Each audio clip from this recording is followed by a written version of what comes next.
found the #1 internet site for irreverent, cool, and entertaining talk programming. It's LA Talk Radio. We say what we want. Now, broadcasting from the City of Angels, Los Angeles. Sheena Metal. You're listening to the Sheena Metal Experience with your host, Sheena Metal, only on LA Talk Radio. That's right. It's the Sheena Metal Experience right here in LA Talk Radio. For more info on the show, latalkradio.com, SheenaMetalExperience.com. Don't forget to email me and let me know what you think of the show. My guest, all the show is wonderful and great to be here with me every week for the last, 4 or 5 weeks now.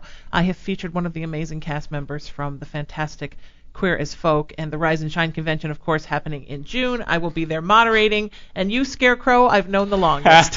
Before I knew everyone from Queer as Folk, I only knew this wonderful actor. The amazing Scott Lowell joins me. Scott, it's so great to have you here. Thanks, Sheena. It's always nice to come in to see you. Thanks for being here. It's always so nice to have you here. I like that you have Queer as Folk Friday, I guess. I have Queer as Folk Friday now. It's Folk Day. Yeah, except when Gail was here, it was Queer as Folk Thursday. Well, but that was just because he had auditions and that was the day that he could do. Yes, as Gail, has his own schedule. It's kind of like goes back to the Mayan calendar. I Is think. that what it is? Yeah, He's on like a different. Yeah, you have to kind of. This is the Galen calendar. Exactly, the Gaelic calendar. Right, exactly. We had a blast though. He brought a thumb drive full of tunes and. Oh, great! We sat and played music and talked about music and how we discovered music and. Oh, how fun! Relived our childhoods through the 80s and the 70s and play a little Thin Lizzy and some Metallica. Oh, good. It was a blast. You guys went heavy. You we were just living hung up to your name. We just hung out and did music stuff. Yeah, that was pretty fun. You were truly metal. That's kind of, I think, the fun thing for me. I think that because of the internet, I know you and I have talked about this, all the 10 top questions and the 20 top questions, yes. Everybody who's ever on a TV show has been asked 100 times. Right. So I like people to kind of feel free to come in here and either talk about things they wouldn't normally talk about or do things that are fun for them.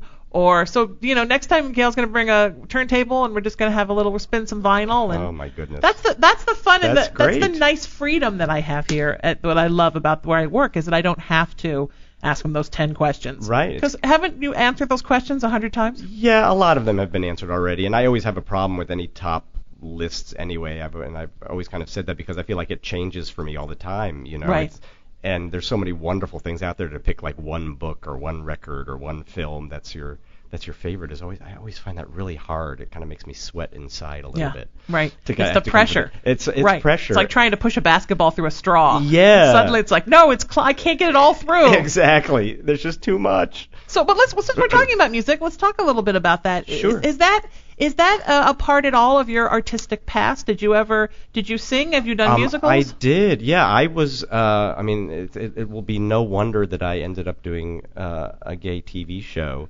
But I, in high school, was a big drama queen and did all the musicals and all that stuff. And I was president of the concert choir. Awesome. That funded all the musicals. I tell this story often that we did a production of Grease in my junior year, and I was treasurer of the concert choir that year. And I somehow managed. I played Teen Angel, who has just one song in the whole show, And I managed to spend almost the entire budget just on my number. We cut a hole out in the ceiling of the stage. I rented a fog machine. I had this ladder built that came down. I really was. I had kind of this. You did it the Broadway way. I would dream it. Yeah, like I would go to sleep at night and I would have these dreams, and I pictured it all. Like this is how it's going to go. And and I spent almost at least half the budget on my one song. Wow. Yes. Did you get kicked out for that? No, they loved me for it. Oh, that's fantastic. Yes. Oh. It was rewarded there. Yes. The newspaper, I went to a prep school, and the Hopkins Hilltopper or whatever it was called me Scott Lowell, who has become an icon of Hopkins Theater. descended to the stage in a cloud of smoke. Oh yeah, it was a highlight definitely. So yeah, I did all that stuff, and then I got to college, and my college I went to, Connecticut College, was for some reason kind of anti-musical, and I never did them there, and I never really did. We did like a musical review. We did Three Penny Opera, But that was it. And then I went to the National Theater Institute at the O'Neill, and we didn't really do any musical stuff there. So I went a long, long time. And I think I just kind of lost the muscles for it. And I finally did a musical in Chicago. I did the Chicago premiere of Assassins, which was a great Sondheim musical. Yeah. And I played John Wilkes Booth in that. And the director loved me. The musical director hated me and rode me and really made it hard on me. And he kind of scarred me quite a bit, to where I'm really self-conscious about singing now, because he made me feel like I couldn't do it, even though I did an entire run of this musical and did pretty well. He just kind of every day was on me that this was wrong, or this was bad, or right, and that it just kind of it just made me really self-conscious. So I haven't done one since, but I used to love doing them. It's something I think I would love to do again. And even on Queer as Folk, they wrote in a storyline where Ted became a singing waiter because he loved opera so much, And they only gave me, I think, like a few weeks' notice that this new twist in the storyline was coming up. And I said, well, guys, I'm not actually an opera singer, and I haven't sung in, over 10 years. But I went and I coached and I worked as hard as I could on it, and, got to a point where, we recorded the tracks for me to lip sync to, and everybody agreed that it was pretty good and sounded like a guy who hadn't sung in a while and wasn't a professional opera singer, but I felt like it passed pretty well. But the producers of the show, Ron especially, is such an opera buff that he just couldn't bear that it wasn't like perfect, and so they ended up dubbing some 89-year-old guy singing my stuff. I'm so mad about that. Wow. That was probably the first time that you ever got aged out by somebody who was 89. I know. You just weren't old enough. You know what? Actually, the only other time that happened, I did years ago. One of the first films I ever did back in Chicago was a short film about Beethoven writing the Moonlight Sonata. And I don't play the piano, and so whenever they would have to dub, like cut to my hands playing the piano as I'm playing this thing, they cut to the hands of this professor at this college that we shot it at. And I don't know how old he was, but he had those just really ropey veined kind of hands that look really old, and they looked like the hands again, like of an 89-year-old guy. And so they would cut from my face to like these old crypt keeper hands on the keyboard, and I always laugh at it. Everything about you has prepared you to be a character actor think so. And be 70. Yes, exactly. I'm waiting for the day. You're just waiting for that time. I'm just waiting to be. I had a guest in here a couple of weeks ago, and she just did a web series that's like kind of a short film with a web series companion, which I love the way new medium is kind of making all these new things happen. And she plays this child piano prodigy who's now in her 20s and discovers sort of the underground rave club scene in London and thinks about maybe leaving the conservatory. So there are all these scenes where she's playing, but same thing. She tried to learn to play and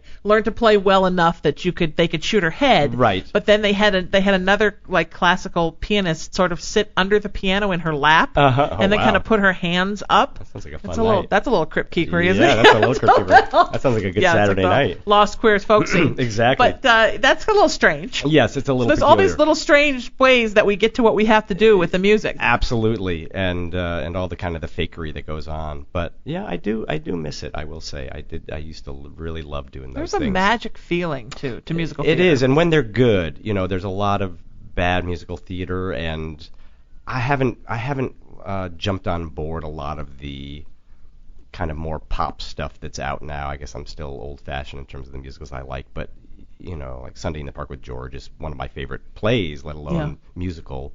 The psychology of that show. I mean, still, whenever I watch it or hear a song from it, I'll occasionally burst into tears. It's just wonderful. It just moves me because what it speaks about being an artist and trying to live your life as an artist. But yeah, like I haven't seen one recently that I love. But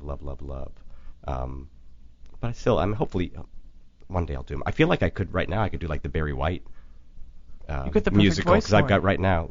There's something in the air right now. It's awful. We've all been inhaling the fires. I know. I apologize to everyone. I sound like. Isn't it kind of scary? Because even out my window here at the studio, if you look to the right, it's beautiful. And Yeah. if you look to the left, it's fires. It's fires down there. Isn't that It's strange how very you can smoky. see how much is in the air? Yeah, Plus the Santa Ana winds, I think. We know when you first moved out here, did the Santa Ana winds mess you up every time? Oh yes, I mean I never had allergies or any of that sort of thing till I moved out here. I and never now- did either. And now periodically I get it, and I discovered I was adopted and have found my birth parents and. Oh, I didn't know that.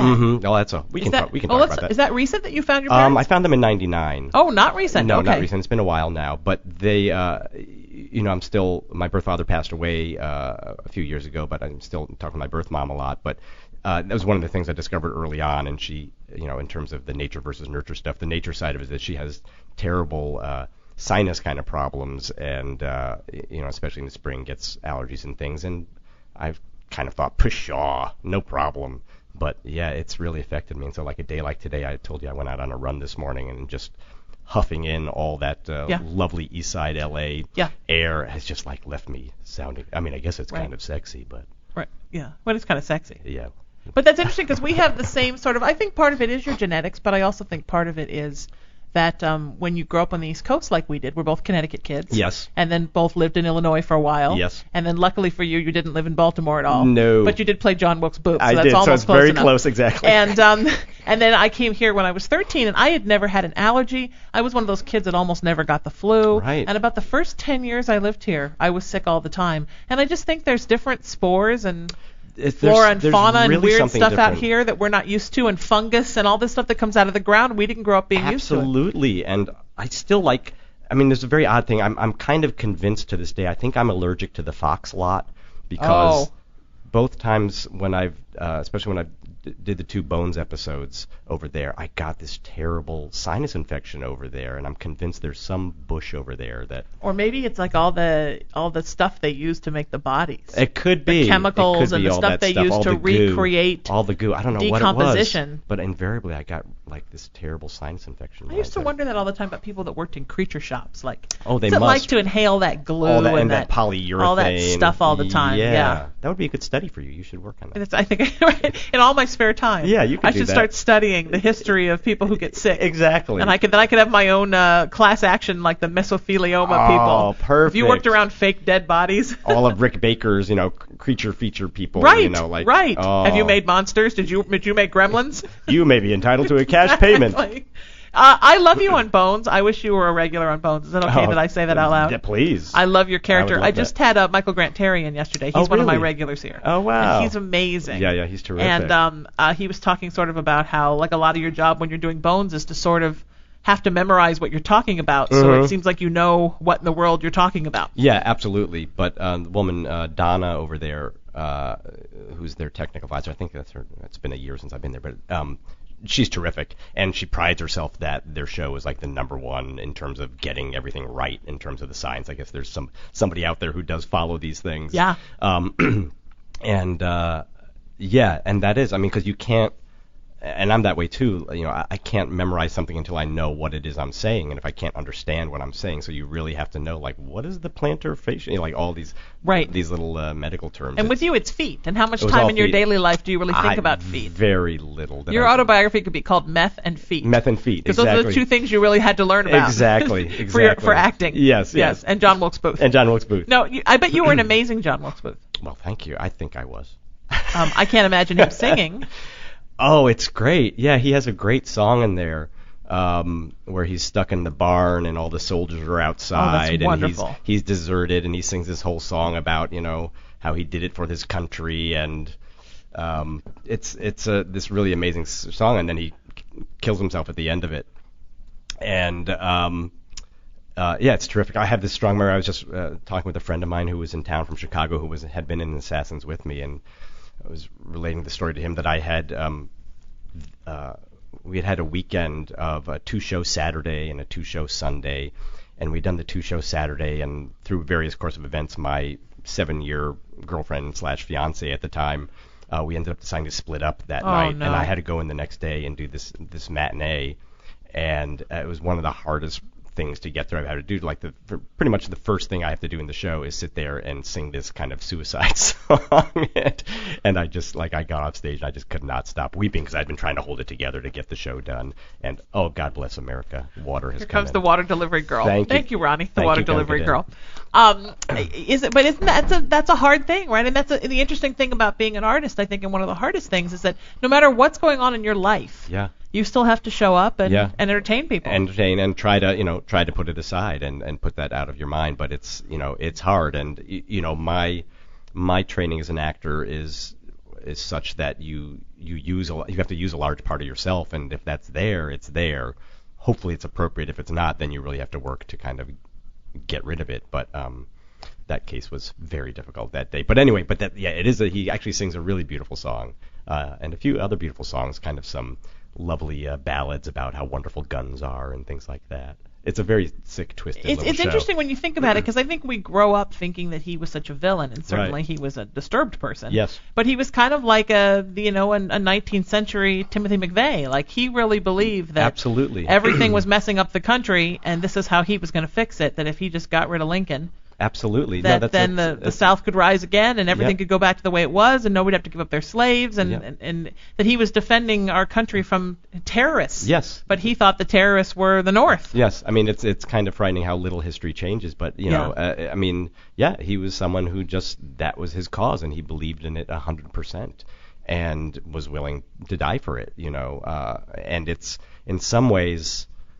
it's kind of sad that there's not more people who feel that way about. Well, I guess there are maybe some ways too many people who think they feel that way about this country. Right. But not justifiably so, I think. And and in the end, though, no matter what his justification was, obviously it was a terrible thing to do. But I also kind of, in the play I wrote, I kind of make the argument that in some ways, what he did actually helped kind of heal the country in some ways. Like, in some ways, I think Lincoln almost needed to be martyred for the country to heal, because even after the war was lost, the South was just waiting for him to come down and trample them and become a king and and a tyrant. And I think I wrote, because I'm a brilliant writer, Sheena, and I think I did know that. I think I wrote an analogy in there about, like, two kids who are running around their parents' house, fighting with each other, and while they're fighting, they accidentally knock over a vase that belonged, was a cherished vase of their mother's, and that shatters, and they instantly kind of stop and kind of, are so shocked at what they've done that they completely forgot what it is that they were fighting about. And in some ways, I think the killing of a president like that kind of did that, where it made both sides kind of go, whoa. It's interesting. I don't think I've ever talked about this before. I've talked about some of this, but I don't know if you know this or not. I think I emailed you this once, but I kind of came out of the womb a Lincoln nut. Yes, I think you did mention. And when I was a very, very, very small child, like less than 5, and kids wanted to go to, Bunnyland or Legoville, I was bugging my parents to take me to places where Lincoln was. So between the time that I was 0 and the time that I was about 11, my mom took me to Kentucky, to the cabin, to where he served in Springfield, Illinois, to I saw where he was shot and the blood on the pillow. And the first pictures I ever took with my little black and white camera were the Lincoln Monument. And I was so excited that they're all like 5 times exposed because I forgot to move it over after I took the picture. So I purposely didn't go see Lincoln because I was nervous that it was going to make me feel icky if it wasn't beautiful. And finally over Easter, my mom was like, "Can we just see the Lincoln movie?" so we watched it on demand on Easter, and first of all, I thought it was beautifully done. Yeah. And it was much more beautiful than I thought it was going to be. Yeah. But something that sort of never had occurred to me in all of my life of following Lincoln and loving Lincoln was really that there was a very much sort of like a Christ analogy with him. I mean, he very did kind so. of come up at a time where everything was going to hell, which was kind of the same thing in the historical Jesus, and sort of came for a reason, fixed the problem, and as soon as he put the ball in motion, then he was gone. And had he not died, he may have turned out to be, this is sad, but you're always a more popular president when you die. Right. And had he not died, things might not have worked out the way they did, but because the country went into mourning and they put him on the train and they took him everywhere for the world's longest funeral, it really made people think about the heinousness of that war and the heinousness of slavery. And when you see the most recent Lincoln film, I think you really sort of see how he was just trying to push that emancipation initiative through. Right. Because he knew that had to happen. Absolutely. And he had premonitions, that he was going to be killed too. Right. I mean, he'd had dreams, and they both had. Booth had dreams, and Booth had prophecies as well too, given him by gypsy women that he was going to live a fast and short life. So it's kind of interesting. I mean, I really, again, in my brilliant play, Wilkes never produced. But you should produce it. That's amazing. I don't know. Now more than ever, you should produce it. I don't know if the world needs it, but I make those parallels that these guys, I kind of felt like in all the research I was doing, it's like they were destined to meet in some way or another. That that Lincoln loved theater so much, I mean, it was all Right. kind of a perfect setup. He loved going to the theater, and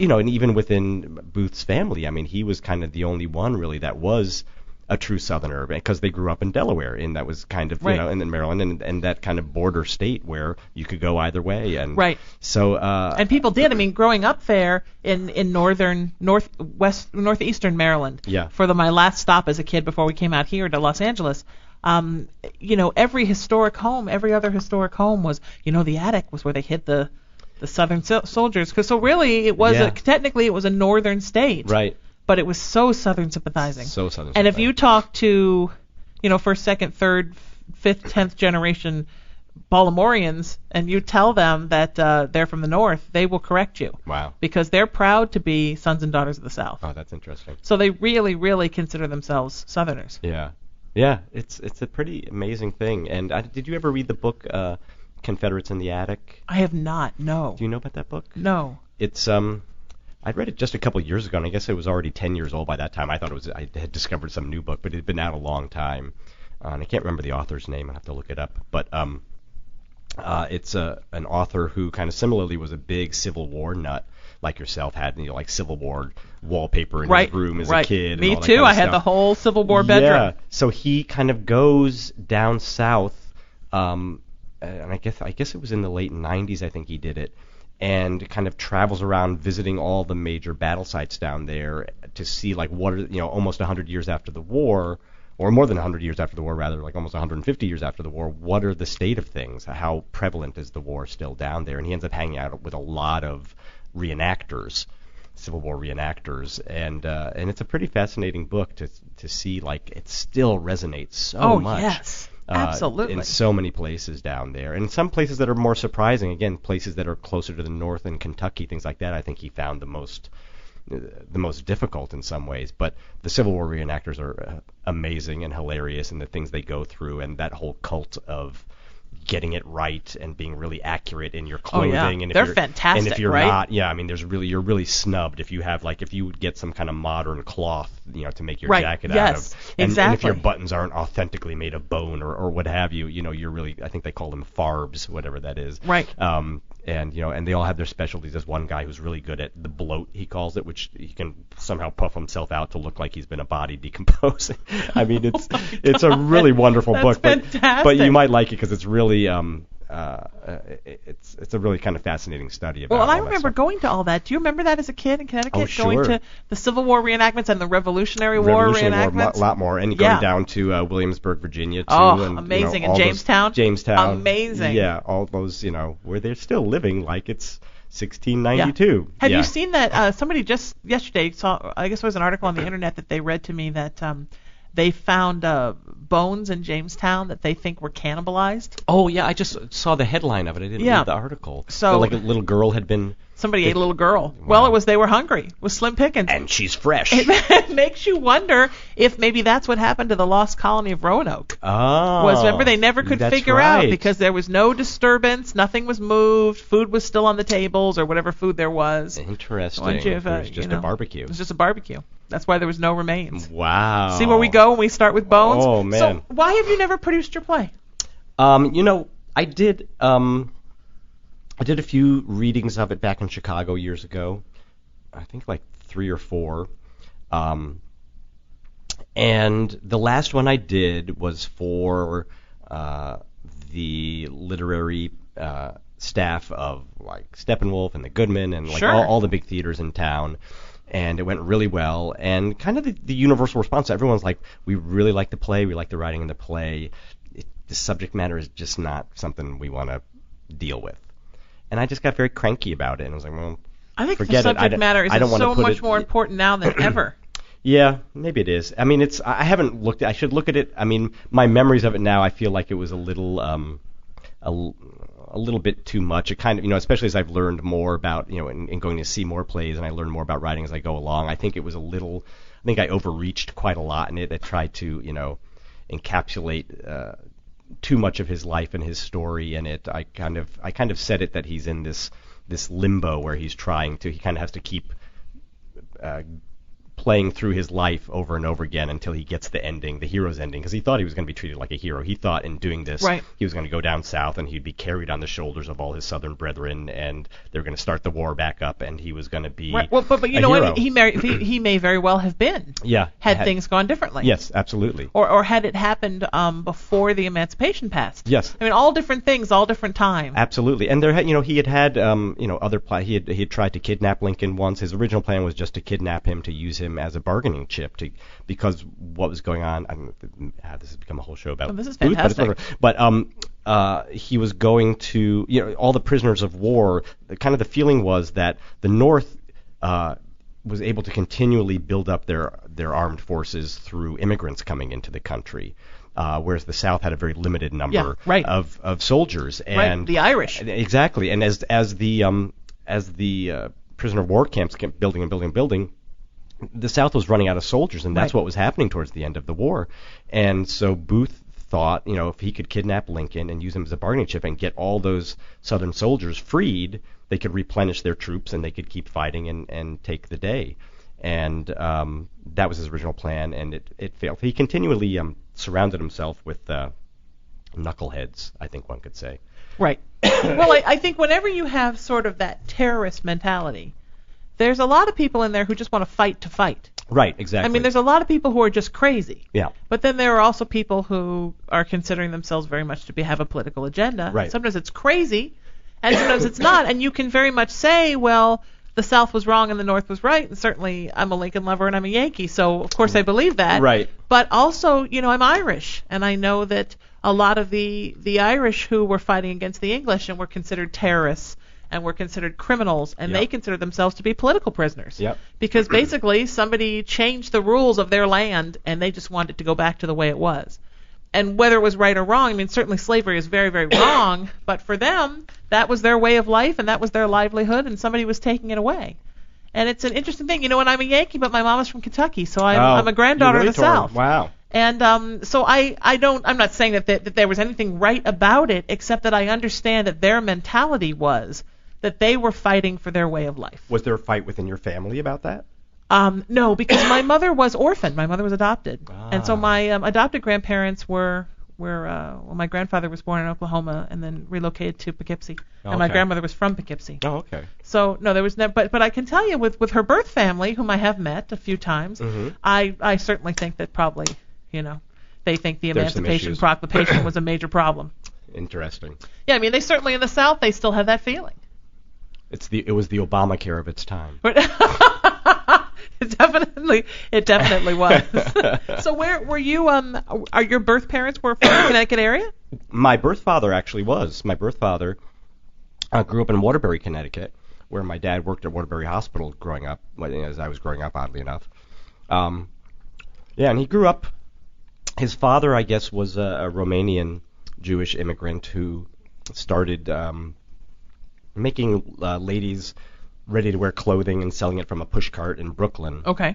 Made enough money, moved the family over from Romania, opened a store up in Waterbury, and became a huge success there. Had the equivalent of, I guess, like a department store up there. So he grew up. Al was his name, Abraham Al. Grew up, fairly well-to-do until the crash and all that came around. But my birth mother was born down in the Ozarks, down in southern Missouri, in Joplin, which was that town Sure. that got blown away. I have a very good friend from Joplin. Oh, okay. So you know, I mean, it's a very Right. and she was It's where the South meets the Midwest. Exactly, yes. And she was, as she likes to say, literally born in a log cabin. Right. Raised Pentecostal down there, but her dad moved to they moved mostly to San Diego when she was young, and he worked as a civilian down at the Navy base down there, working on the airplanes and things like that. So she grew up mostly down in San Diego, but then moved back to St. Louis. And that's where they met. And my birth father was about 20 years older than her, and he was working for Zales Jewelry Store. Oh, wow. When Zales was just going around the country and buying up, all these mom and pop jewelry stores. Before Jane Seymour and the Swan. Yes, exactly. And she worked at one of the stores that Zales had bought up, and so he was her boss actually there, and he kind of asked her out, and they ended up going out, and that's kind of how they met. And then he got transferred up to Denver, Colorado, and she got pregnant, and because he was about 51 at the time or so, and he had 2 children from a previous marriage who were grown, but he was still paying a lot of child support and alimony to his first wife, and he just, I think, maybe felt like he couldn't afford another kid. He wasn't that far away from retirement, and so he, kind of gave her a choice, lose the kid or lose me kind of thing, and she, looked at herself and said, she was a 30-year-old woman with a high school education, and it's 1964, and what is she going to do with her life? Is she going to raise a child on her own and lose, the man she loves? And so she kind of, I think as a lot of women did back then, just felt like she had no choice. And so it happened. And, and they went through an interesting transference later on. And they got married about 6 months after I was born, and eventually moved down to the Atlanta area and settled in Marietta, where Gail is from, is where my birth parents lived when I found them. Right. And my birth father, when he was about 71, my birth mom had gotten back into church and helped start a church down in Douglasville there. And he ended up getting converted when he was 71. He had a series of illnesses, and the pastor at the church had ended up kind of laying hands on him and healing him, and he converted from Judaism to Pentecostal at the age of 71. And I had at his funeral about 4 years after I found them and met them, I had so many of the people down there telling about how, when he got the Holy Spirit, how he just started running laps around the gym, even though he'd had this terrible circulation problem in his legs. And wow. It's been, it was an amazing thing. And to go down there, and I've been to their church, and, seen the speaking in tongues and all the stuff that goes on down there, and, stayed in regular contact with them. And it's wonderful. Was with him, shortly before he passed away. And I still talk to my birth mom. She's in Israel right now, actually. She's going to be 80 in June, and she's off in Israel, and she's kind of like busier than ever. She's kind of a dynamo. So they're pretty amazing people. But it was, the first meeting I was about 33, and at that age, to all of a sudden see people you look like, and all that kind of stuff. Yeah, I mean, it's very strange. It's very strange, but very grounding, and again, the nature versus nurture, just gestures that I've always used, that they use, and sense of humor, and still with my birth mom, we had a conversation a few weeks ago, and she was talking about how scared she was as a little kid of certain things, and I was like, I was too, and we have a lot of similarities. That it's really fascinating. Stuff that's just in you. Yeah. No, what's her ethnicity? She is Dutch Irish. Okay. And he was Romanian. Yeah, that was one of those mysteries always. That girlfriends always, throughout college and high school and whatnot. That was always the mystery when I didn't have any knowledge of my genetic history. That was isn't that funny? That was the big guessing game. It was like, oh, I think you're Mexican. I think you're Greek. Oh no, I always thought that you were. I always thought that you were either Irish or Jewish or both.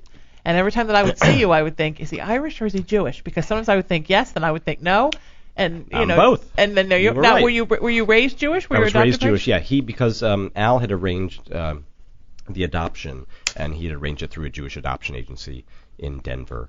So I was, he wanted me to go to a Jewish family at that time, and so I was raised Jewish. But we dropped out of our temple when I was about 8 years old because my mom had a fight with the rabbi after my brother's bar mitzvah, and so we kind of dropped out after that. Right. And I was just about to start Hebrew school, so I never got like all the cross pens and all those nice gifts you get. Yeah, you didn't get all the bar mitzvah gifts. Never. So you were raised culturally Jewish, but not religiously so. Yes. So I always say I'm more ish than Jew. Yeah. But there's a lot of Irish in your face. Oh, is that right? Yeah, which is probably why you made a good Wilkes Booth. I guess so. There's a lot of Irish in there. That black Irish kind of thing. Yeah, the black Irish gene. Yeah. Yeah, yeah. I always teach you that you look like George Clooney. But you do. Well, it's that dark Irish gene. So that's interesting. I mean, you gotta look like somebody. I guess that's. I guess so. That's a good thing. Yeah, yeah. And I've said, when I met Helen and Al, and or actually even when I just first got pictures of them, I said it was a bit like facial Jenga or something, to be able to see like, oh, there's my jawline, that's from him, there's my eyes, that's from her, and to kind of put it all together, who gave me what is. But it is a fascinating exercise in nature versus nurture. It really because is. There really are. I remember the first time I saw my birth aunt, and she met us in Las Vegas, and because the Irish like to go to Vegas. And we were, because there's free booze and gambling. It's two of our vices. Perfect. And I saw her, she and my mom were walking towards the casino, towards me. And I'd never seen a face I looked so much like my mother, and I'd never seen a face that looked like ours before. Wow. And there she was. And it's so interesting, and so many of the mannerisms were the same. And personality-wise, they were nothing alike. I mean, they couldn't have been farther. Oh, is that right? No, very, very, very different. But their faces were so close. Isn't that interesting? So interesting. But I think most people just take for granted, like, I look like this cousin, and I look like this. And when you grow up kind of like you don't really know anybody you look like. No, it's true. And I think, like, the whole thing, I'm hoping when I eventually become a father, will make me a little more patient with my children to understand, that there's certain things, this is just who they are. There are certainly learned behaviors, and I know, so I have a much clearer perception now of what I got from my parents who raised me, what I learned from them, and now to be able to add into the other side of that, to see like, oh, that's just what's in me because that's what's in me, either medically or psychologically. Sure. Because that's, and like I said, I still 2 weeks ago learned something new, like, oh, that's where that comes from.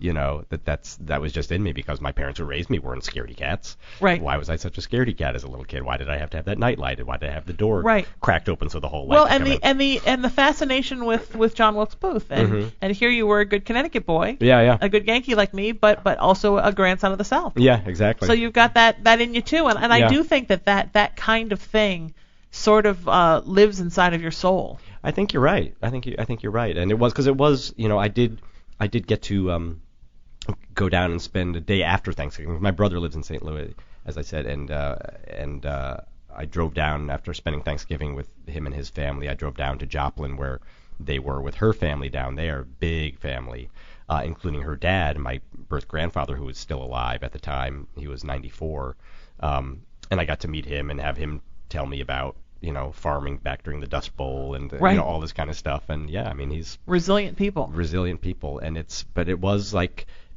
it's a lot to take in at that age. I barely keep up with my own family, my regular family, and to all of a sudden have this huge welcoming. And she had, and Helen had told them all that the baby had died in childbirth, 30-something years ago, and so she had to kind of let them know that wasn't accurate. And to meet them all, they just were so welcoming and so warm, and continue to be to me so much, and they always are wanting me to come down and visit. And it's just, it's hard to have time to, like, well, I barely get to see these people, I got to go see them, but I will get down to you when I can, kind of thing. Right. And that's kind of a hard thing, I think, in general, is that it's so hard. Yeah. I mean, maybe it was always this hard, or maybe people just had less people in their life, but they stayed closer to them too. I mean, there wasn't they were close, so you'd see them all at once. Yeah. But as many times as I try to keep up on all my friends that I have to go have lunch with, have coffee with, touch base with, follow up on things, it's when I'm not working with people, it's so hard to remember to keep up on them, because there's so many lunches and so many dinners in a week. Yes. And ideally, I would like to see them all once a week. Right. But I wish I could tell you I had 5 to 7 friends, which I guess that would be very lonely. But, yes, exactly. But there's just too many people that I want to see all the time. Yeah, especially out here. Yeah. That's that strange LA And maybe in a smaller place, you'd get together and 30 people would be in one room and you'd see them all at one time. Well, that's, Chicago, I felt that way very much because, every corner had a neighborhood bar on it, and if your friends lived anywhere near you, you'd all just say, hey, let's go meet down at Simon's, and you'd go down there, and you could see, 10 people at a time. Or you're just on the L and you run into people. I think out here, especially just being in your car so much, it's hard. I mean, I have friends of mine who, live not far from here, which isn't that far from where I live, but I haven't seen them in like a year. Yeah.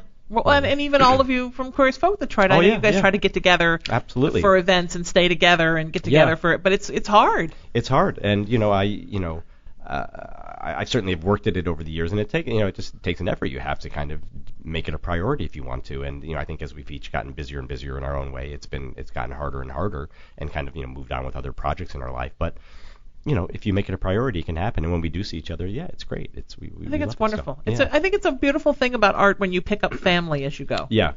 I think that's for all the icky things about our business, that's one of the best things, I think. And I think that's, in some aspect for me, of being adopted, I think that's kind of part of what goes on there too. It's like, I had a family choose me. I had parents, but then I had a family choose me. Right. And I think in some ways I keep kind of doing that myself. I know I make an effort everything I work on to create a family out of it. That's very important to me. Yeah. I do that too, and that may be the same thing. It may be those orphan roots. I think that I so. do the same thing, that I'm always trying to create. It's very important to me that I create a chosen family. Yeah. It was interesting because my dad was sick last year. I know, and he passed in the summer. Yeah. And he was not close to his family, and he was not my birth father. So his family, I don't even know if they know that, but they have not. I don't even know if I ever talked about that on the air, but I guess it's True Confessions Day. Yes, Scott. there we go. Thank you. But he was not close to his family, and my mom was not terribly close to her adopted family, and many of them have now passed, and barely knew her birth family. Mm-hmm. So we were in the the place where they hold you at pre-op before he had his brain surgery, and there were all these people gathered around different people in there, and with us it was just the three of us. Wow. And I don't have kids, and I thought, she will be taken care of forever, right, because I will take care of her. Right. But if you don't have kids and you don't have a built-in family and you don't work to create a chosen family, then what happens to you when that's you at the end of your life? I mean, it's most families. I think the way the family system was set up before maybe the second half of the 20th century was, grandparents, and then they all had kids, and then their kids had kids, and everybody got married, and everybody had more kids. So that even if something happened and your spouse couldn't be there, sibling couldn't be there, somebody's sister-in-law would come or a cousin would come, and everybody was together. Yeah, very much so. And it's very much changed now. Yeah, I mean I think you're absolutely right. I mean, my mom, I know, went through that. She was an only child, and her parents divorced when she was about 8 or so, and she chose to go with her dad, and her dad ended up passing away when she was about 15, and he came from a family of 8 kids, and she just went to go live with them. Yeah. That was just kind of how it went. Yeah. And they raised her the rest of the way, because her mom had kind of moved on to other things in her life, and so that kind of nuclear family, I don't know what it is, but it's kind of hard, and it's a lot more disparate now. It feels like it's a lot, everyone kind of spreads out. I think there's a lot more of that instinct to leave home. Right. But now, I don't know. I mean, I wonder with the economy as it's been. I think you certainly read about a lot more people having to move back home to their parents' a lot house. of people, and a lot of people are now living with 4 or 5 friends in a house. I mean, it's not. We're becoming more communal by necessity. Yeah, exactly. But I also think that as artists, that we, no matter where we live in the world, we're used to. You start to do a play, and within a week, that's your family. Yeah. And that stays your family for 6, 8 weeks, a year, however long the run is, and then you take a couple of those people, become your family forever. Yep. And or like a show where you guys were together for 6 years and became a family. I mean, right. I think it's natural for us as artists, and maybe because maybe the reason that a lot of us are artists, then we adapt so well to this crazy lifestyle, is because we weren't raised with that traditional. This is one mommy and one daddy and one sister and one brother, that we're used to being able to make family fast. That could be. And it's also, the things, in terms of theater especially, and film and TV as well too. It's like you're forced into these very vulnerable, intimate situations, and just in terms of revealing yourself so quickly. Right. And you have to just have these bombs. I mean, I find sometimes even doing a reading of a play, maybe you have a couple rehearsals and then you do the reading of it. Even then, you feel like you've gone through, a war together. Yeah, absolutely. Because it's, it's like, jumping off a building, and you have to be there with each other, and you have to trust these people. And if the trust is there and it's lived up to, you have this bond all of a sudden instantly, and it's just, it's a very unusual thing. Well, I think even when you do, like you said, a table read of a play or of a new television show or whatever you're doing, you make a friend during that time, and you find somebody you walk to the parking lot with, and then that becomes somebody that you know the next time. Yep. It's just it's a very bondy way of life, Yeah. and I like that. And I get confused sometimes when people say, this is the loneliest town and the loneliest business, and I Yeah. think, God, there's just friends everywhere to be made. Right. When you're working. When you're working. But it's not, I think the lonely part is when you're not working. Oh, that just and, sucks. Yeah, and you're just sitting in your apartment and where's everybody? Oh, they're working and I'm not. But you can also be working when you're not working. I mean, our Yes, theater absolutely. scene. Yes, You know, yes. like our theater scene here is so vibrant and so wonderful. It's great. It would be a wonderful place for perhaps like a young man who's written a play about John Wilkes Booth to get it produced. But she's you know what still I working mean? on I it. mean, there's so many things going on out here that Yes. even when you're not technically working, collecting a paycheck working, usually you're doing something, Yes, a play, yes. or like you and now are working with the Young Playwrights Festival. Yes, absolutely. Work with And Young Playwrights that's Festival. something to do, and that's a Yep. creative thing that you're doing. Yep, and Young Storytellers I also work with out here too, which Oh, is I don't a know great about that. organization.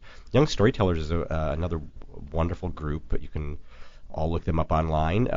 They essentially go into schools throughout LA, and they work with kids usually in like the 5th or 6th grade kind of range, 9, 10, 11 years old, and they send 10 mentors into the school to work with 10 kids one-on-one for about 6 or 7 weeks and wonderful. teach them to write these little screenplays. And then at the end of that, we put on a big show where we bring in all these actors who read their scripts and a big performance either for their parents and the other students in the school. And it's amazing. I've done it for quite a few years. Yeah, it's a wonderful thing. And to see these kids, like to see that spark of creativity in them, and that they can, to see something they've written. They do a very wonderful thing where they generally put the writer and their mentor kind of right by the side of the stage while it's being performed, kind of in front of the audience, so you can also watch the kids watching their play come to life. And that's my favorite part. Like, I watch them more than the actual plays, and they're just so delighted. It's really wonderful. That's fantastic. Now, how long Yeah. have you been with Young Playwrights? I know we've talked a little bit about that. when Young you've been Playwrights I've been with, I want to say only maybe 3 years, 4 years now. Okay. I acted in 2 shows. I didn't get to do it last year, so this would be my 4th year working with them. But I started last year being on their selection committee. Okay. Reading through the plays, and this was my 2nd year doing that as well too. And I don't know if I'll be acting again this year or not with them. I think they're just starting that process of figuring out I think so with too. all the plays. So. Usually they send me an email when it's getting ready to go, so we can start trying to get as many on before. Before go it's time. going on. But it's a wonderful thing, and and the blank is great, and Daniel has done a wonderful job in this, their 21st year. Isn't that exciting? Doing it, which is amazing. I just went out and saw the new Peter Pan. Oh, how's it? I Michael wanna go Matthews see directed. that. It was wonderful. Oh, good. It was just wonderful. I think they're going to be here with me on Tuesday all day, the whole great. cast. And interesting. It's kind of an interesting, dark. We're going to like the book. Yeah, that's what Daniel had said. I want to go see that. I want to go see American Misfit up at Boston Court. There's a couple of really Boston interesting Court's things. terrific, right? It's a great place. Do you do a lot of stuff up there? Have you I've done stuff one up play up there. I did Pain in the Itch up there back in 2009, I think. Yeah, I love that place. It's a beautiful theater. Is it hard to find time to do plays? I mean, I know I'm always asking you about live theater, and I'm always bugging you to do more plays. Yes. You're like, gosh, shut up with the play talk. No. But I mean, is it hard to find the time to? It is hard. To give up the 2 months, the month of rehearsal, and the 6 weeks of run. It is. I mean, I have a dilemma right now that a director I've done 3 plays with down here, Damaso Rodriguez, who I first worked with on Orson Shadows at Pasadena Playhouse. Wonderful. And then Pain in the Itch, and then I also did Blithe Spirit with him, and we've done a number of other collaborations. But he just became our artistic director of a theater up in Portland called Artist Residence Theater, I think. And he's starting his first season as artistic director this coming fall, and the first play he's doing is this wonderful play called The Big Meal he wants me to do. And it's in August, and it's in August, I think, September, with rehearsals and the run and everything. And it's a dilemma. I want to go, but that's when all the TV shows are just getting back to work here. Right. So all the guest star roles start happening. So can I afford to go out of town then? It's tricky. I mean, that's kind of hard. the tough thing of balancing the commerce with. I mean, I really want to do this play, but it's a smaller theater that I'll get some salary, but not a lot. And can I afford to do it? It's kind of the big question and dilemma. If I could get a couple good jobs in beforehand, I'd feel very comfortable, but I don't know if I can let those 2 months go by. So that out here especially, it does get tricky because it's there are a lot fewer theaters that can kind of pay you a living wage to where it's worth it to miss out on auditioning for things, because I had the problem even here in town. It's tough for me if I'm working on a show. That's my focus, Right. and to get auditions in the middle of that, It's and, hard. It's really hard for me to do. I find.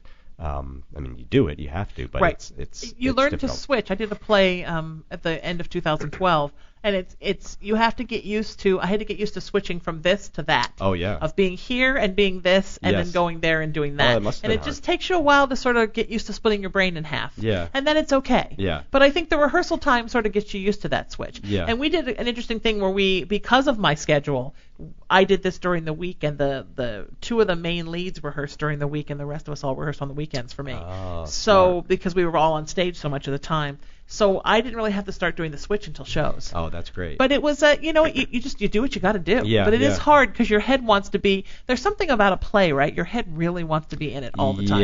Yeah, you really need to focus, and it's something, when it's good and and you really love it, you're thinking about it all day long, even before you get to the theater that night. So Right, it's, yes. and that's kind of where it gets tricky, and especially with auditioning too, to stuff more lines into your head even for a little while. It's just Yes. it's hard, and I found that especially when I did when I did Blithe Spirit a few years ago. With A Noise Within, and they run their shows in rep up there too, Right. so they have 3 plays going kind of at the same time, and but because of their budget, they're not like a lot of repertory theaters. If they have big budgets, they can you can do a play one night and then push a button and like that set disappears and another set pops up kind Right. of thing. But they don't have that, so they need a lot more time to kind of change sets over and things like that. So I remember we opened the play and then we literally didn't do it again. I think for 4 weeks. Like almost a whole month while they previewed, Right. teched, previewed, and opened the next show, and then gave that a week to run. And I had, at least 80% of the lines in Blithe Spirit, and it's Noel Coward, and you have to be precise, and you have to know that. And and we had a lot of gaps like that of a week, 2 Right. weeks, things I like love that. Blithe Spirit, too. And What it's a a great amazing- show, but it was really, really hard. And I feel like I don't think I listened to my car radio in that entire month or 2 months of that run of that show, because I was always just running lines in the car because I was so terrified I was going to forget them. And that was definitely a time where like to cram more lines in for auditions and things at that time was really, really hard for me. And I think I got a little picky about like it's got to be really worth it for me Right. to want Right. to do that. Right. Yeah. Yeah. If it's a student zombie movie, Yes. you're gonna let that go during that Blithe might Spirit. go. That might go. Tell me about, because we're talking about if you went to Portland to do this play. So what? Yeah. I think that we have an idea now that because of the internet, that actors don't have to be in town anymore to audition, but that's not true, right? I mean, most places you do wind up having to go. Yeah, and I sit wish in front it, of casting Yes, agents. yeah, I wish it was more true. I think if you're maybe at a certain level, that can happen. But yeah, I've tried. I made it my goal this year to. I really love the play Clybourne Park that won the Pulitzer. It's wonderful. It's Yeah, a great sure. it's a great play, and Bruce Norris, who I know from Chicago, and then I did his play The Pain and the Itch out here, and he's just a wonderful writer, and I love that play. And there's this 2-character role in it that is just perfect for me, and I love it. And so I kind of made it my goal to look at like all the regional theaters, because it was it had its Broadway run last year, so this is the year now all the regional theaters want to do it, and and let my agents in New York know, I want to get in on these things. And, again, it's a tough thing. Some of these theaters, pay maybe $500 a week. Right. And so for me to spend $500 to fly in to audition just for the possibility of getting it, it's kind of like not really, doesn't make a lot of sense to Right. me in some ways. So, I request to put myself on tape, and I work really hard on it and do a really good job, and I think it came out really well. And I don't even know that it ever got seen, because there is, and I kind of get it, like when you have people in the room there with you who you could, as a director, Right. you can They're talk with. seeing you and when deal they- with. right, yeah. So, and I think the same goes for, film and TV stuff out here too. It's like, I know from experience there is something, there's that whole thing of being good in the room, and some people can do that and not, because they also, beyond wanting to see what you can do with the part, they want to see, is this someone I want to work with? And I don't know that you can get that all the time from just going on tape. I talked to a cast. I did a play at in Williamstown Theater Festival back in the Berkshires last summer. Production of Elephant Man back there. Right, and amazing. which was great. And the casting director for that, who was a terrific guy, we had a talk one night at the bar afterwards. He was saying that a lot of casting directors are starting to use Skype, I guess, Yeah, to I've heard audition that with, too. you know, Yeah, so right. that the director can kind of give you things, but a lot of casting directors just hate it. And I wish they would kind of get more into it and embrace it a little bit more because, look, I live out here. This is where I live, but I want to go back east and do some Right. stuff, you know, and it's too expensive to expect an actor to fly back for an audition. I think it's really crazy. And if you have the means technologically to get at least a feel, and again, and I've said this with all of the things I put on tape, I said, look, if this just whets your appetite and you go like, yeah, we really like what you're doing there, Right. could you come in? Then I'll come. I would come in. I'll get a red eye. Yeah, if I know the chance is more, Right. you know, in the I'll 80, call Southwest and there's 27 stops on the way there. Absolutely. Yeah. You know, let me know that I'm more in the 80-90 percentile than it's just a 50-50 shot or something, you know, or less.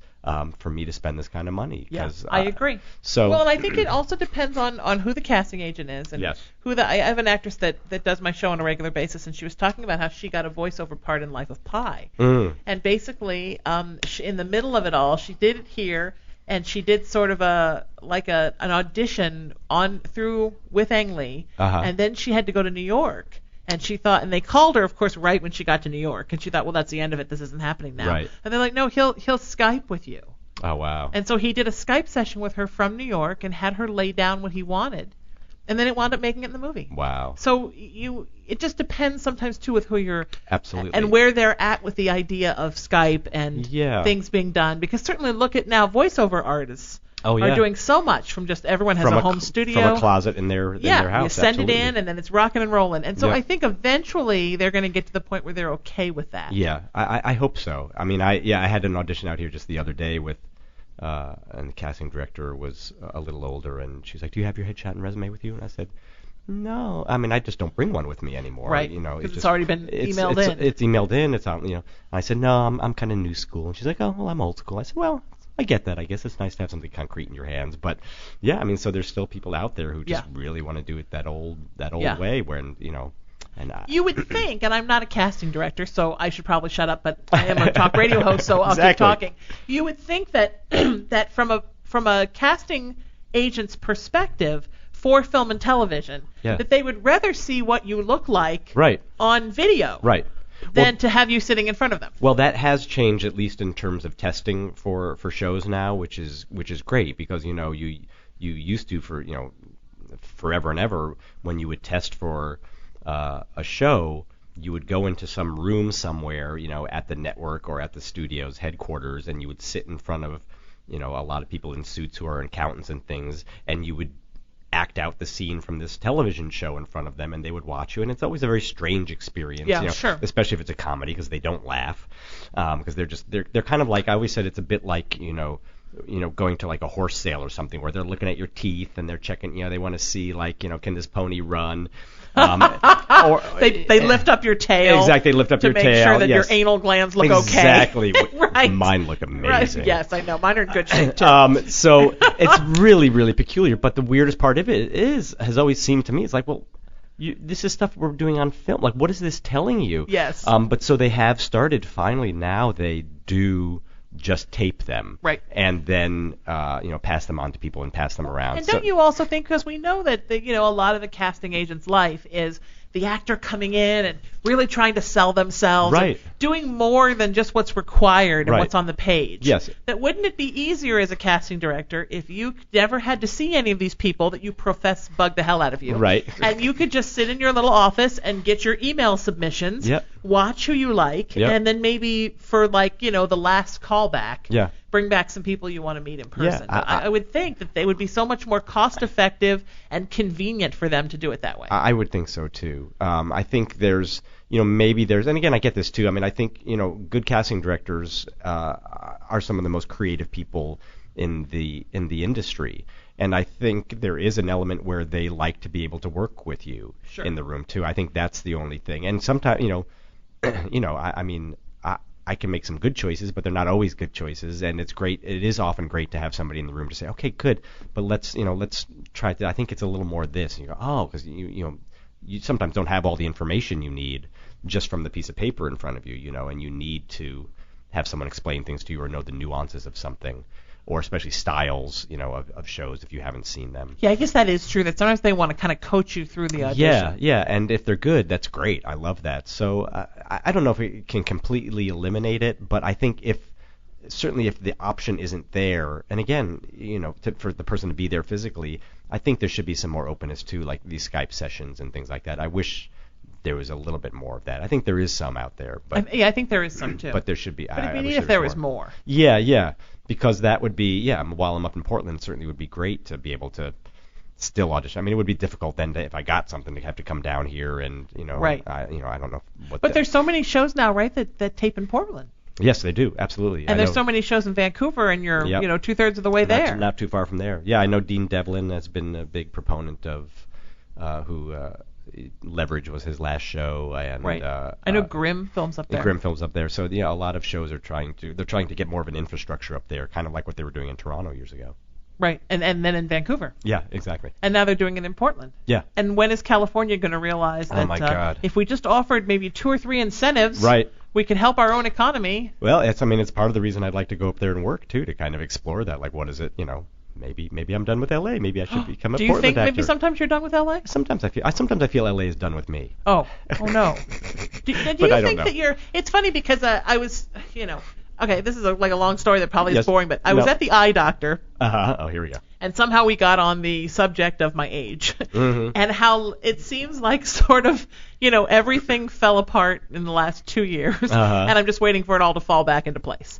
And he said that there's a part in your life, mm-hmm. which is where I am and probably where you are too, where your body is trying to make the transition between being a young person mm-hmm. and being an old person. Mm-hmm. And it just doesn't quite know what to do. And I think sometimes that as actors, you get stuck in that same place where you're not yet the crusty old guy, but you're no longer the rebel without a cause. Right. And what do they do with you in between? And I think especially for character actors, that could be a hard place. And I think another hard thing for you is that you're a character actor, but you're very good looking. I think if you were really funky looking, then you would be on Sons of Anarchy. Right. But it's hard to know what to do with you because you don't look like a drug dealer and you don't look like a killer. You don't look like you've been in prison. Yeah, it's definitely been a dilemma, and I feel like I think I've always been a crusty old guy waiting to be a crusty old guy, too. And even when I first got to Chicago, the first people who kind of wanted to be my agents there said, we're going to take you on, but we're kind of going to put you on hold for a bunch of years until you kind of grow, until you essentially age into what the guy we think you are inside. And, so it's kind of no wonder that, while I had some success prior to Queer as Folk, but, that happened at 35 years old, kind of says something to that. And I think now, it's been like another kind of strange transition period. And I know, just talking with my manager about things, that she hears that a lot, that some people, there's some people out there who still think I'm in my 30s, and she's having a hard time getting me seen for characters in their 40s, even though I just turned 48, and because you look great for your age, and I'm 46, so we are about the same age. Yeah, absolutely. So you look great for your age, but you don't look like you're 20. What people think, right, and it's what people think of as like a 48. You're like, I haven't really gotten into the dad realm yet, because I don't see. I guess I don't go through that all like the a dad. time. I see people and I think, oh, that person's way older than me, and then they're like 39. I'm right. Like, wait a minute, why do I? But I also think that what somebody sometimes in a different part of the country who's lived a different life, and those of us here in La La Land live in La Vida Loca, and I'm putting that in finger quotes. Yes. I think we age differently. Yeah. And I think we know from the time that we come out of the womb that we need to start moisturizing, and we're so worried our faces are going to age that we actually, for the most part, age better. Right. We're weary of the sun. All of those things that we've been taking care of ourselves the whole time. Yeah, and it's strange. I mean, I'm not, I'm not comfortable with artifice in my life, I guess, as much as possible. But I went through the debate even earlier this year about, well, if I'm in this strange place where some casting directors are thinking I'm in my 30s and they don't want to see me for things in my 40s, then maybe because I've let my hair do whatever my hair is doing and it's gone a little salt and pepper. Well, maybe I need to start getting rid of that and go for those younger roles. I think you could totally do that. But it feels weird to me to do that. Right. And I get why. And in some way, and I like how it looks in my everyday life. I like how it looks. And you don't want to look like Reagan at 97 with that blue-black hair. Exactly, the jet black. Exactly. Oh my. The G.I. Joe hair. Yeah. So so that remains like one of those quandaries. But in my mind too, it's like, well, but this is kind of also makes me distinguish, in a way. Like it's like it's kind of different than everybody. Yeah. But I do look, I go through these things, and I hate having to spend like a second's time thinking. But like I watch television, it's like, you don't see guys who have any kind of gray in their hair on TV until they are supposed to be like in their 60s. So it they're seems super like. wrinkled and exactly. less leathery looking. Exactly. Yeah. So it just is a strange thing to have to consider with your life. No, and I feel the same way. I my gray has grown out a little bit now because I had a surgery and it's trying to fall out, so I can't dye it. But okay. I mostly like cover my gray with highlights. Uh-huh. And I remember saying to somebody once in a car full of actresses, if I didn't work in this business, I would just let the gray come out because I like it. Yeah. But you really can't work in this business and have that much gray, except I have for the last year. But hopefully not for much longer, because you really can't. But if it wasn't for that, if I owned like a pottery place, or I lived in the canyon and owned a place where people bought garden ceramics from me, I would probably just let it grow out because I think it's cool. To me, it's a testament of living and surviving. Absolutely. I'm here and I've been here and I'm still here and I'm alive. Exactly. You earned every single one of those. Every gray hair you have. Yes. Yeah. And I think it's cool. Yeah. But in this business, it's So it's still like the vote is still out, the jury's still out onto what's going to happen. Maybe you can get Just for Men and just do it temporarily. Oh, I do actually. I have this Bumble and Bumble spray that I've used for occasional things, like just for auditions and things. It's kind of a temporary thing, but it feels so weird to me. We're going to take a quick break, then we're back with more of the wonderful Scott Lowell after this. It's the Sheena Metal Experience, LA Talk Radio. Quick break, and we're right back with you with much more radio fun. Discovering Sheena Metal. For God's sakes, do as I say and not as I do.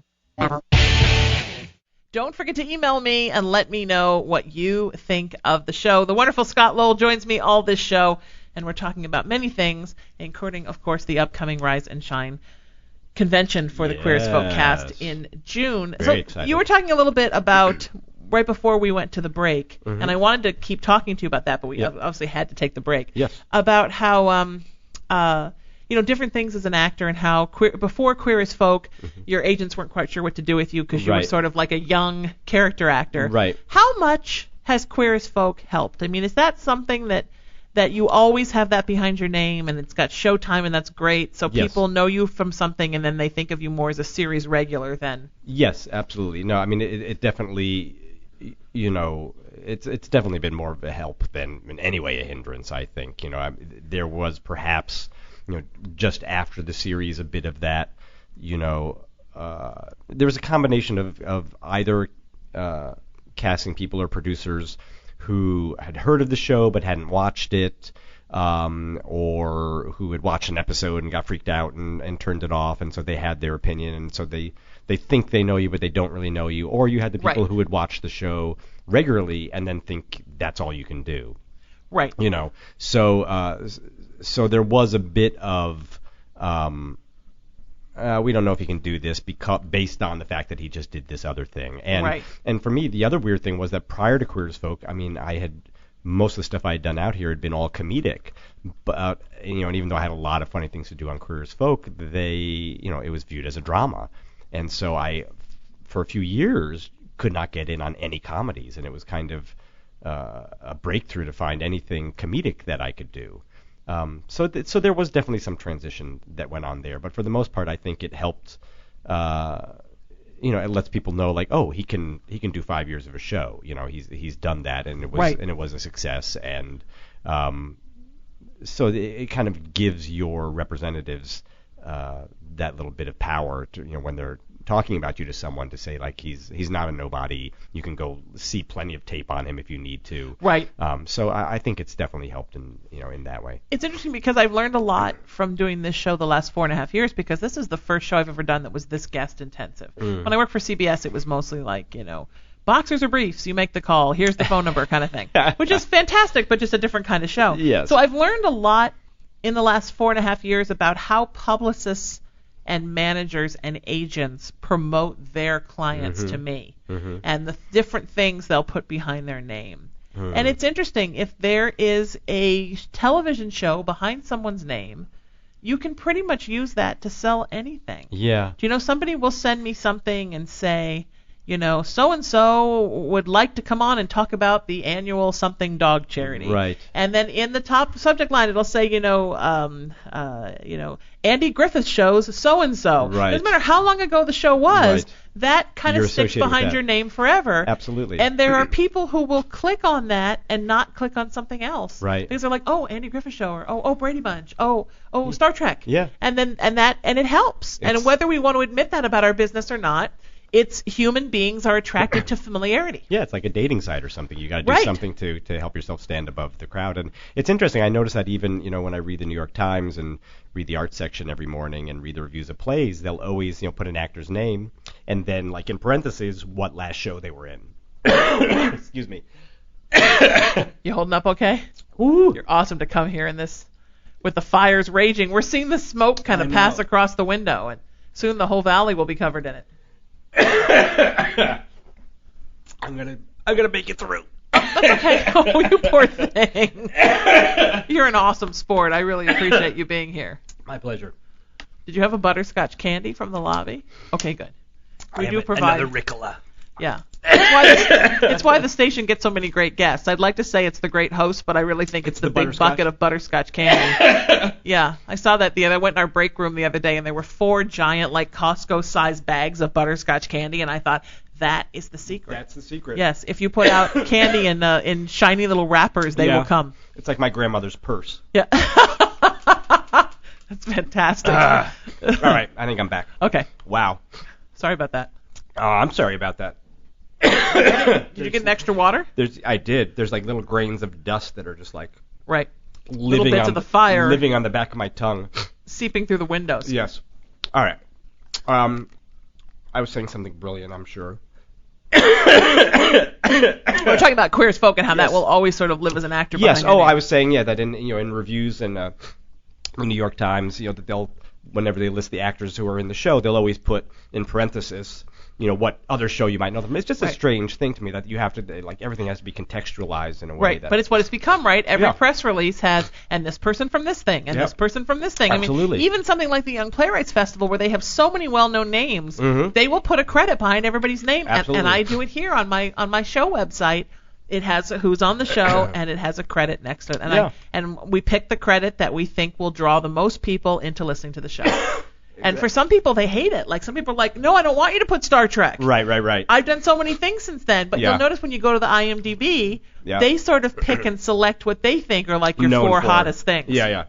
And I don't know quite where they come up with some of those too. Like, I don't even know what's on my. I remember going and looking once, and it was like, I'm gonna really? look at That's yours. what does it say? I'll go look right now. I think they base it on their rating system. You know Oh, how they right. have that big star number? Right. On probably the star number of the projects that you've done. Right. And they pick the 4 biggest. Oh, I see. Because sometimes they'll pick something, and then I'll go down to see if I should use it as somebody's credit, and it's like, man next to tree. Right, exactly. And I'm like, yeah, maybe they don't want man next to tree. No. Look at this lovely, handsome headshot, Oh, though. come on. Okay, let's see. And some people don't even have 4, and they're the people that I feel bad for, because I'm Oh. like, they don't even have enough. Okay, they put Queer as Folk 1, not okay. surprised. Trapped Ashes, Oh, my goodness. number 2. Wow. Ping Pong Playa, Oh, number goodness. 3. And Ladies Room LA, Oh, number wow. 4. That's really sad.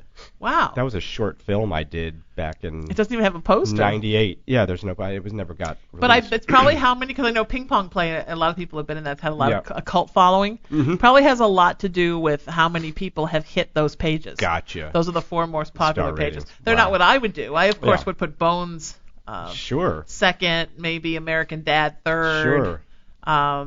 Yeah, I don't think I would do that for Oh, sure. well. And then maybe that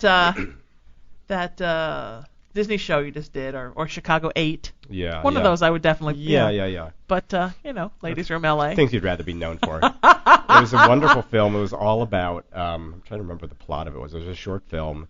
My girlfriend, who was originally, when I first was rehearsing, it was a great director of it, Eric Simonson, who's a wonderful theater writer and director from Chicago.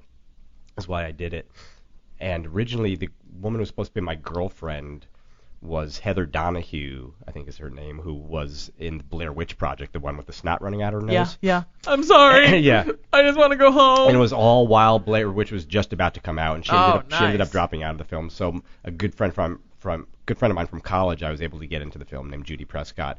And so Judy's character had just been in the bathroom of this schmancy restaurant out here in L.A., which we shot down at Shotzi's, which was Schwarzenegger's place down there. Yes. Mm-hmm.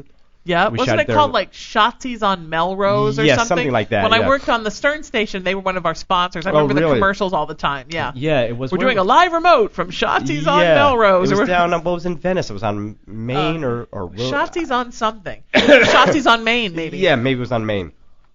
And she had just been in the bathroom and was washing her hands, and this mean woman comes in and tells her that she's left some droplets on the toilet seat and makes her go back in and clean them up, and has this humiliating experience. And I remember I had to, while we were rehearsing it, and they ended up adding it into the film because I just didn't get it. Like, how do girls leave droplets on the seat? I don't understand it. And they're like, oh, because, when you're in a public restroom, you don't sit on the seat. You kind of hover above it. And it's like, oh, I had no idea. So they had to add that into the scene for all the dumb guys like me out there who didn't know how. I mean, I know how guys pee on the seat when they go to a public restroom. No, but that's the dichotomy of women, right? Let's talk really quick. Let's take a little break and talk about the hypocrisy of women. Yes. Women complain all the time about men. Mm-hmm. They don't put the seat down. Right. They pee on the seat. Right. Can't they just get it in there? Don't they know how to aim? Yeah. But then women will go into a restroom where there are only women. Yep.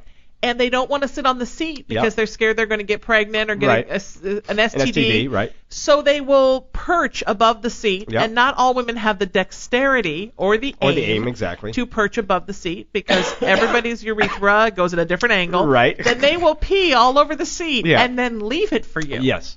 Well, that's better than men. That's what this brave film, Ladies Room LA, was trying to. Awesome. I hope you can all find it and put an end to this. Please, it really should be the like hypocrisy. They should have sold it as a PSA rather than a short film. I feel terrible. Guys get a bad rap. Yes, we do. Women are filthy. The women's restroom is filthy. Yeah. It doesn't smell like the urine cake, and that's nice. They have more fun machines in there, too, than they have in the guys' room. But they never work. You have those candy dispensing machines or whatever they are. Somebody's always broken it. No one ever gets a decent tampon out of one of those machines. Terrible. And they punch them and scream at them. And, women are very angry. And what about the restroom attendant? She makes me nervous. Oh, yeah. She kind of sits there and she's got like a little... Yeah, what a job. She's got some Love's Baby Soft and it's a little bit of like, boy, if you're ever feeling like, oh, my life sucks, it's like, well, consider the bathroom attendant. Yeah. You kind of tip her out of... Yeah. A friend of mine, when he was in college, spent a semester abroad, I think in Heidelberg or something like that, and I think he, on a weekend, took a train up to Czechoslovakia or some place, but it was a really remote little village he went to, and he had eaten some food there and then went back to the train station to leave, and the food was not agreeing with him, and he needed to go use the restroom, and he walked into the restroom, and it was literally just a large open room with about 3 or 4 holes in the ground, not separated by anything, just an open room with holes in the ground, and a woman who he described as just like this kind of bovine woman, just this dead cow kind of look in her eyes, sitting in a chair with towels, just sitting in this room, and and he was at a state where he could not do what he needed to do. Sure, and just like, we've all been there. Yeah, and just, and it haunts him to this day, this woman, like that this is her life, sitting there in this room, and just like, Well, what about people who had to perch over the holes? Oh, well, that's hard enough, but I mean, please, her. Right, and her. That's her. Yeah, I remember once that when I was a kid, we were for some reason driving to Florida to see my paternal grandparents were down there, and we were driving. My mom got this great idea to drive through the Appalachians and show me where her people came from. And we were in some scary place. Of course, her people came from Louisville. We could have gone through Louisville and then, seriously made a left and gone to the East Coast. Right. And we were in some place like in Tennessee or West Virginia or somewhere, and we walked into the bathroom, and it was just like 20 toilets, but there were no stalls. Oh, wow. And my mom, who I inherited my sort of cat-like bathroom habits from, she was like, yeah, we're going. Yeah. Because we found someplace else to go to the bathroom. Yeah. But women were just like perched on them all throughout this. It was kind of horrifying. I never understood. I mean, I don't know how we've gotten into talking about toilets, but I think Well, it's one. Toilets around the world. It's always something with us, right? Toilets around the world on the Sheena Metal experience. Right. But when I've gone into like some elementary schools, if I've teach that they have no doors on, like I don't get that. What is? I mean, I know you want to make sure nobody's doing drugs into things, but man, oh man, a little privacy, please. A little privacy, please. I'm always so happy when it's its own little room. Yeah. A little privacy. Yes, it's a little scary. And I love when they're real zen. Like at my physical therapist, I'm going to physical therapy right now because I was in a car accident. And that's the best part is the bathroom. It's like got a candle and a fountain and a zen air freshener and a painting and a little dresser. And I'm like, now this is pleasant. This is what people want. Yeah. No one's staring at me with a comb or mouthwash. Yeah. It's fantastic. But there is, and there's now, and I will say, there's a wonderful bathrooms, public bathrooms, kind of are a great evener of society. Yes. Like we're all, at our same. When I worked out in Williamstown last summer, and they house most of the actors all kind of get housed together, and directors and all these amazing talents from New York come up, and and when you're working on a play, especially, there's generally like one bathroom at some of these theaters, and so I had the honor and the privilege of using a urinal while Bradley Cooper, the world's sexiest man, was in a bathroom stall with me. And it's just like we're just there doing our jobs. And what a lucky man I am to experience that kind of thing. Yeah, but that's when you could really wish you were gay. Yeah, that's just kind of a missed experience, isn't it? I guess so. Yeah, I don't know. That's an eBay store waiting to happen. I guess so. There's some fan fiction. You said fan fiction, my friend. You were awesome. Uh-huh. So did you know, even back in the days when you guys were all on the Queer as Folk set and making the episodes, that you were going to be the one that sort of kept everybody together? Because you're sort of like the scout leader, right? I guess so. Yeah, no, I didn't know that. I mean, that's kind of become, like, I think since we've been back, it's started to kind of spread around a bit. I think it was just more in my nature to do it at first, and especially out here, I was lucky enough to have a lovely home that I liked inviting people to, and but no, it's not something I ever would have necessarily predicted, because we're all a pretty gregarious bunch, and I mean, I guess it kind of started. I mean, I'm thinking about it. I mean, early on, I remember we were very kind of activist about the show. We really kind of believed in the show so much, and there were a couple of incidents early on where we worried that Showtime, that the network, was going to screw things up with the show, and we all wanted to write a letter of protest to them about some stuff. We were worried that they were going to get the show rated. I think that's what it was. It's so hard to even remember now. But I think Showtime had never shown anything harder than an R on Showtime in terms of the films they showed. And for some reason, after we had shot the pilot, Jerry Offsay, who was the president of the network and who greenlit Queer as Folk and should be thanked by everybody, we found out that he was going to send Queer as Folk to the ratings board. And I'm sure I've already told this story, but we were convinced that because the ratings board, was kind of notoriously homophobic, that we would get in trouble. And to their credit, they kind of wrote back and said, okay, the show is NC-17 or X, whatever you want to view it. And here are things you can do to cut it, to get it down to an R rating. But if you make these cuts, it's our feeling that you will ruin the integrity of this project. And so when we found that out, we were just furious, and we thought, he was going to water down the show after we had kind of, risked ourselves, especially, early on. Gail and Randy had done a lot of things, and, it's like, you made them film this stuff, you made them go through this and perform these things, and now you're going to cut it out. And so everyone wanted to write a protest letter, and it just kind of came down to me and Peter and I ended up becoming the secretaries for the cast, as it were, and we had another letter of protest we wrote during the premiere, and that just kind of fell to the two of us for whatever reason. I don't quite know why. And I think so out of that kind of, leadership roles or whatever, or keeping people together kind of fell on both of our shoulders, and that just kind of happened. The end of the story is basically that I think Jerry was very wise, and we realize now what he was doing was that for him to be able to go to his board of directors and say essentially this, like, look, I know we've never put anything on more than an R rating, but look, here's what the rating board is saying. So I think we shouldn't rate the show. We should just call it, because again, they were still figuring out all this TV, right, MA, call it and all mature that kind of content. Yes. So Yeah. that's what they ended up doing, and I think he needed to do that in order to convince his board, like, look, we've invested this money in it. Right. Even the ratings board says it's a terrific, exciting, Right. adventurous Don't cut thing. it. Yeah. Don't cut it. So in the end, he ended up being very wise, but we were very activist. I think our other letter was about we didn't want to show up in limos to the world premiere. We felt that wasn't very queer as folk. That wasn't very rock and roll. So that's fantastic. we wrote to our publicist Jackie, bless her soul, had to put up with us, and we wrote a big letter that we had an idea we wanted to show up in a paddy wagon. Like what?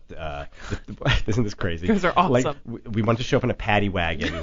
I have to find the letter. I'm sure I still have the letter somewhere. I'll auction it off at the convention. That's fantastic. Because someone's going to bring you a paddy wagon as a gift. Exactly. Yeah. Well, we wanted it to be like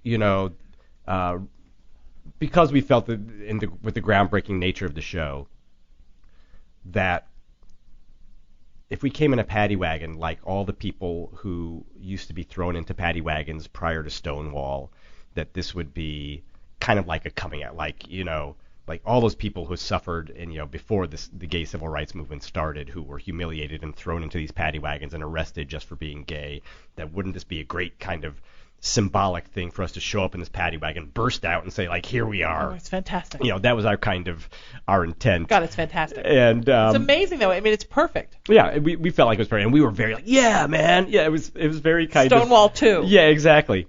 We were very pumped about it, and I think what we ended up getting was, we couldn't find a paddy wagon. We ended up getting this, like, 1960-something VW bus that had, like, folding chairs in it, and I remember Hal was stuck in the back.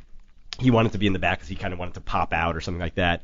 And we kind of had gone through all this stuff. And again, I actually have this, because I had made a home movie during the whole first season, and I have this all on videotape as part of the home movie, us in the back of this minivan just crammed in there. And we're so pumped and excited, like, yeah! And we got to the premiere, and, like, we get out, and because of where they brought the car up, like, nobody saw us get out of the car. There was no, like, oh my God, grand entrance. So, like, all sat in the limo. Exactly, all this stuff we had gone through was kind of for naught, but it was important to us at the time. So again, that's another letter that Peter and I drafted. Oh my God, that's fantastic. To write to the people. So I think that's where all that kind of stuff started. Have you ever thought about putting together something with the whole movie that you did?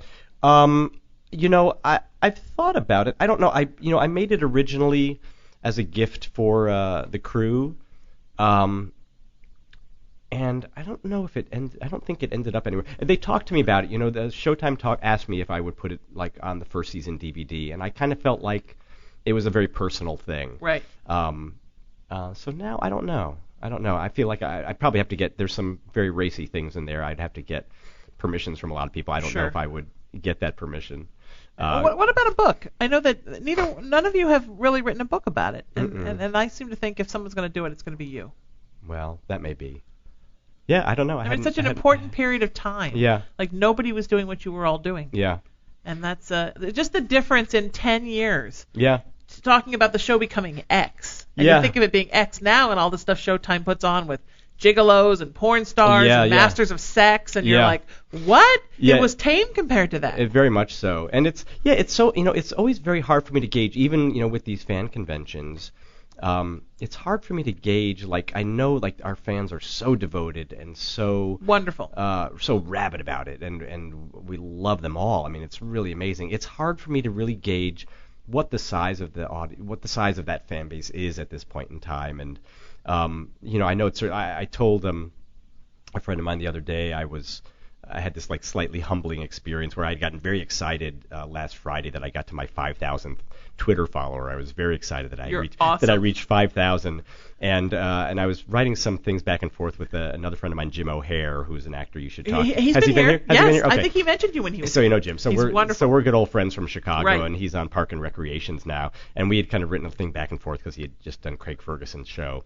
And I remember when Jim kind of first got on Twitter early on and was kind of wondering like what it was all about and all that stuff. And so I thought, well, let me check on what's going on with Jim. And I clicked over to his page, and he has like 52,000 followers. Yeah.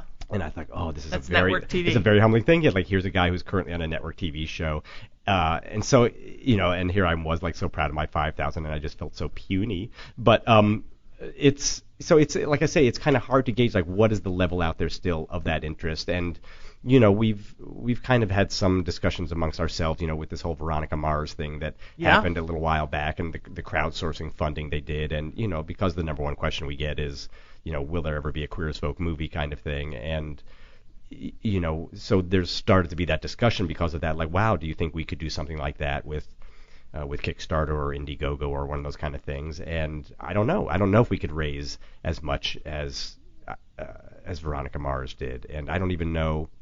I mean, they were only on 3 years, and I didn't know it was that much of a cult hit show. I didn't either. I mean, I knew that it was, but I didn't know that it was that much. Yeah, I didn't either. So it's, so when we've talked about it, it's hard to tell. So again, like in terms of writing a book, I know that, there's certainly a core group of people who would really like it, but it's hard. It's just really hard to gauge. I don't know. Like I wish there was like just one side of it you could go and click on out there, and you could get like a counter, right. When you're at the train station or something, they click to see how many people have gone through the turnstile, that we could like get an accurate count of like how many people are really still really rabid about Queer as Folk out there.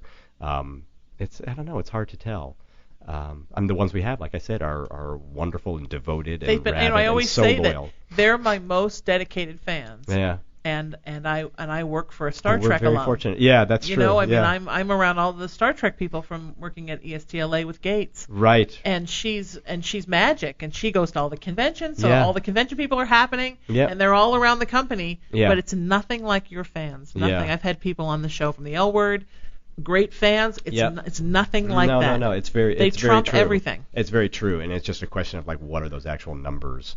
That's been hard to tell, and it's been again like wonderful to have these conventions and to kind of see like like last year that there was that many people who came out for those things, but